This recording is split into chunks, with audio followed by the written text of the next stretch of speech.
Ya hemos hablado que los bancos son los que cumplen esta importante función en la sociedad, que es recoger el dinero de los ahorradores y dárselo a aquellos que demandan crédito. Es una función de coordinación social en torno al crédito. Pero hemos hablado mucho de los bancos, pero en realidad no solo están los bancos cumpliendo esta función de dar crédito, de otorgar crédito o de resguardar los ahorros. El sistema financiero de una economía medianamente compleja, como puede ser a día de hoy las latinoamericanas, es mucho más extenso de lo que puede haber. Y lo voy a intentar medir y clasificar y explicar brevemente las características de cada uno de ellos en función de lo que tenemos. Tenemos desde los bancos, que son lo más formal que existe, y además los bancos que normalmente tienen las cuentas claras, y además aquí una pregunta clave es: en caso de que alguno de estos entre en quiebra o tenga graves problemas antes de entrar en quiebra, ¿va a llegar el Estado para rescatarlo? Pues lo primero que tenemos es la banca sistémica. ¿Qué quiere decir banca sistémica? Lo que en Estados Unidos se llamó demasiado grande para caer, too big to fail. Es decir, son bancos que son tan epicéntricos del sistema financiero y por tanto del sistema económico en su conjunto, que el gobierno, la economía, no puede permitirse que quiebren. Por tanto, normalmente los estados llegan con dinero de todos a rescatarlos. La banca pública, de la que todavía hay bastante en América Latina, son bancos que son propiedad del Estado. Por tanto, normalmente, aunque pierdan dinero, el Estado los sigue rescatando. Y luego, la banca pequeña o mediana, que eso ya es más dudoso que vayan a vivir un rescate en caso de que tengan dudas. Por tanto, son un poquito menos confiables. Luego tenemos las cooperativas. En Ecuador se llama cooperativas. En España durante mucho tiempo se le llamaban cajas de ahorro, aunque ya prácticamente desaparecieron con la crisis del 2008, y en otros países tienen otros nombres. Son aquellos bancos que no están tanto basados en los activos o en lo que son en sí mismos como en la confianza. Son grupos de personas que tienen más o menos relación entre sí, que ahorran entre todos y se conceden préstamos entre los miembros de esos grupos de personas. Las cooperativas son muy útiles cuando uno no tiene los suficientes activos o no está suficientemente formalizado o no tiene los suficientes garantes para acudir a la banca pública, a la banca normal, perdón.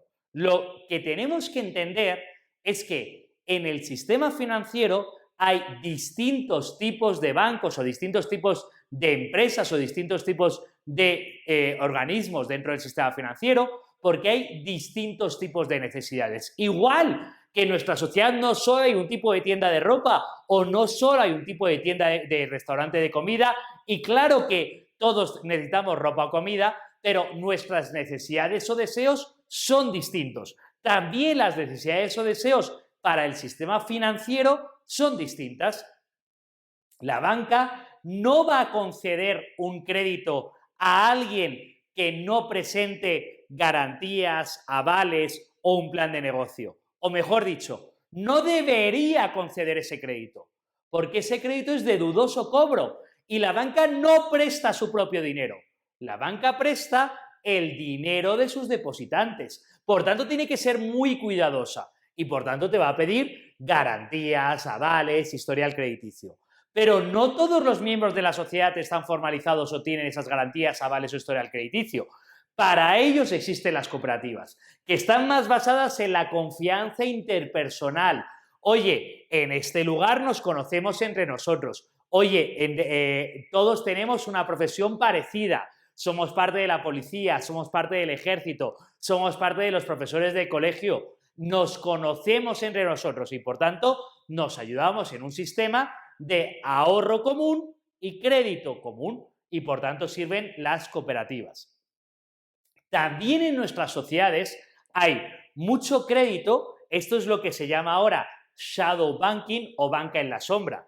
Hay mucho crédito que dan las tarjetas de crédito y los comercios. Cuando tú vas a comprar y te dicen: páguelo en 6 meses, páguelo en 2 años. Eso quiere decir que el comercio que te lo está vendiendo te está otorgando crédito. Y son grandes otorgadores de crédito los comercios en América Latina. O también la tarjeta de crédito te puede otorgar crédito, que para qué eso se dedica. Y quizás la parte más importante del sistema financiero en América Latina y de la que menos se habla es la familia. Normalmente los latinoamericanos y en gran parte los españoles, cuando tienen dificultades económicas y quieren que alguien les preste porque lo necesitan, $1.000, $2.000, $500, $5.000, a lo primero que recurren es a su propia familia. Y esto, por un lado, hay mucho crédito otorgado dentro de las familias en América Latina, crédito que no está inscrito en ninguna parte, del que no hay registro, porque por eso se llama banca en la sombra, y también, hay que decirlo, hay muchos conflictos del crédito que se dan dentro de las familias. Y cuando el banco formal no te otorga crédito porque no tienes las cuentas claras o avales o historial crediticio, cuando las cooperativas no te otorgan crédito porque no tienes la confianza social y has estado años siendo parte del sistema en el que perteneces, cuando los comercios o las tarjetas de crédito ya no te otorgan crédito, cuando ni siquiera tu familia te otorga crédito, ¿qué sistema queda? ¿Qué queda? Queda el crédito informal, lo que en Ecuador se llama el chulquero, y que es bastante más habitual en América Latina de lo que parece. Ese que tiene un negocio que consiste en ir prestando. ¡Ojo! Este es el último recurso que te queda. Y cuando se va a este último recurso es porque probablemente no es buena idea que recibas ese crédito, porque no es tan probable que seas capaz de pagarlo o que tus circunstancias te vayan a permitir pagarlo. Y el crédito informal es un problema grave en América Latina, porque hay mucho de ello y cobran unos tipos de interés muy por encima del que te va a cobrar la banca o las cooperativas, o peor, el crédito comercial, que ya tiene mucho más de lo que puede otorgar la banca. ¿Por qué? Porque apenas tiene garantía alguna de cobrarlo. ¿Y cuál es la única garantía que le va a quedar para cobrarlo? La violencia. Gran parte del crédito informal se basa en la violencia, en la amenaza, en coaccionar para poder cobrar esas deudas. Por tanto, es un problema grave. Lo que tenemos que entender es que el sistema financiero es mucho más complejo y mucho más grande que hablar solo de los bancos.